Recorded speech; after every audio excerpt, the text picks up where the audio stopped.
રાજકોટના ગોંડલમાં માર્ચ મહિનાની રજા પૂર્ણ થતાં ગુજરાતનું નંબર 1 ગોંડલ માર્કેટ યાર્ડના જણસીઓનું ઘોડાપૂર જોવા મળ્યું છે. ગોંડલ માર્કેટ યાર્ડ રાબેતા મુજબ શરૂ થતાં મરચા, ધાણા, ઘઉં, ચણા સહિતના જણસીઓની અઢળક આવક જોવા મળી રહી છે. યાર્ડમાં મરચા, ધાણા, ઘઉં, ચણા સહિતની જણસીઓની 50,000 કરતાં વધુ ભારી અને કટ્ટાની આવક જોવા મળી રહી છે. યાર્ડમાં હરાજીના મરચાના 20 કિલોના ભાવ ₹1500 થી 2500, ધાણા 1200 થી 2100, ઘઉં 470 થી 651 સુધીના ભાવ બોલાયા છે.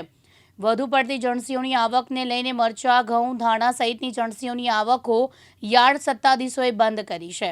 યાર્ડ સત્તાધીશો નવી જાહેરાત ન કરે ત્યાં સુધી અમુક નવી જણસીઓની આવકો બંધ રહેશે. માર્ચ એન્ડિંગની રજા પછી હિસાબી વર્ષ પૂરું થતાં ગોંડલ માર્કેટિંગ યાર્ડ આજથી રેગ્યુલર ધમધમવા માંડ્યું છે. છેલ્લા 2 દિવસથી આ ગોંડલ માર્કેટિંગ યાર્ડમાં ખેડૂતોએ મહા મહેનતે પકાવેલો પોતાના માલનું હું એમ કહી શકું ઘોડાપૂર આવ્યું છે. જે રીતે સમગ્ર સૌરાષ્ટ્રના ખેડૂતોને ગોંડલ માર્કેટિંગ યાર્ડ ઉપર ભરોસો છે, ગોંડલ માર્કેટિંગ યાર્ડ ખેડૂતો પોતાનું માને છે, એ રીતે છેલ્લા 2 દિવસથી આ એટલો બધો માલ આવ્યો.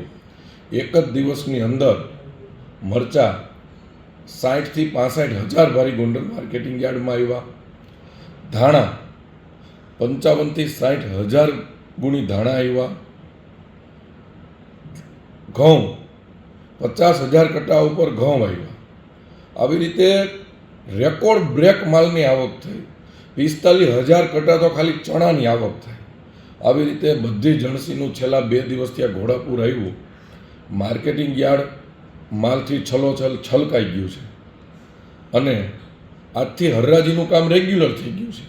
એ હરાજીના ભાગરૂપે આજે મરચાં 1500 થી 2500 રૂપિયાના ભાવ હતા અને દેશી મરચું જે ગોંડલનું ફેમસ છે એ 5500 થી 6,000 રૂપિયામાં ગયું. ધાણા 1200 થી 2,021 સુધીમાં ગયા. ધાણી 1,400 રૂપિયાથી 2,300 રૂપિયા સુધી ગયું. જ્યારે ઘઉં 470 રૂપિયાથી 651 રૂપિયા સુધી ગયા. આવી રીતે ગોંડલ માર્કેટિંગ યાર્ડમાં આજથી ભાવનું મુહૂર્ત થયું છે અને ખેડૂત અમારો ભગવાન છે. અને આજે હું તો ત્યાં સુધી કહું, માલથી નહીં, અમારા ભગવાનથી અમારું માર્કેટિંગ યાર્ડ છલોછલ છલકાઈ ગયું છે. ખાસ કરીને કઈ કઈ જણસીની આવક બંધ કરવાની?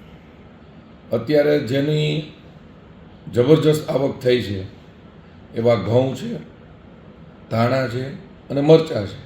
એની આવક પાછી બંધ કરવામાં આવી છે. કયા કયા જિલ્લામાંથી ખેડૂતો માલ લઈને? આમ તો સમગ્ર સૌરાષ્ટ્રમાંથી ખેડૂતો માલ લઈને આવે છે. પછી ભાવનગર હોય, જામનગર હોય, સુરેન્દ્રનગર હોય, મોરબી હોય, રાજકોટ હોય, પોરબંદર હોય કે દેવભૂમિ દ્વારકા હોય, બધેથી ખેડૂતો પોતાનો માલ લઈ અને ગોંડલ માર્કેટિંગ યાર્ડમાં વેચવા આવે છે. આશિષ મહેતા, દિવ્યાંગ ન્યૂઝ, ગોંડલ, રાજકોટ.